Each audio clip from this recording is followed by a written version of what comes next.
அப்பாவ பாத்துக்க யாருமே இல்லன்னு சொல்லிட்டு அவங்க அம்மாவ வர சொல்றாங்க மகா. ஆனா அவங்க அம்மா கிளம்பி வீட்டுக்கு வராங்க. சித்ராதேவி பாத்தீங்கன்னா அவமானப்படுத்துற மாரி பேசுறாங்க.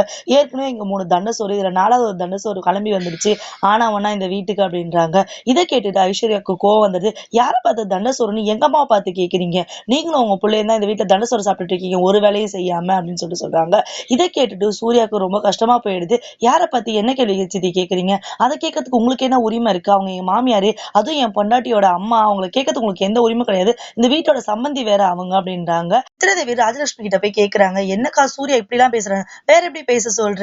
அவங்க இந்த வீட்டு சம்பந்தி தானே, அவங்களுக்கு மரியாதை கொடுத்தானே ஆகணும். எது கேட்டது கரெக்ட் தானே என் புள்ள அப்படின்றாங்க. என்னக்கா ஓவர் நைட்ல ஒரேடியா மாறிட்டீங்க நீங்க? இவ்வளவு நாளா அவங்க வந்தாவே உங்களுக்கு பிடிக்காது, இப்ப என்ன அவங்க வரத பார்த்து அவங்க சப்போர்ட் பண்ணி பேசுறீங்கன்னு? நான் சப்போர்ட் பண்ணி எல்லாம் பேசுறேன், நான் நியாயத்தை தான் பேசுறேன். சூர்யா என்ன பேசுறாலும் அது கரெக்டா தான் இருக்கும். யாருக்கு எங்க மரியாதை கொடுக்கணுமோ அவனுக்கு நல்லாவே தெரியும் அப்படின்றாங்க. அக்கா என்ன சிந்து மூட்டி விடலான்னு பாக்குறியா, சண்டை மூட்டி விடலான்னு பாக்குறியா எல்லாருக்குமே அப்படின்னாங்க. போய் வேலை இருந்தா பாரு சித்ராதேவி அப்படின்னு சொல்லிட்டு திட்டுறாங்க. சித்ராதேவிக்கு ரொம்ப கோவம் வந்துருது. என்ன எல்லாரும் மாறிட்டாங்கன்னு.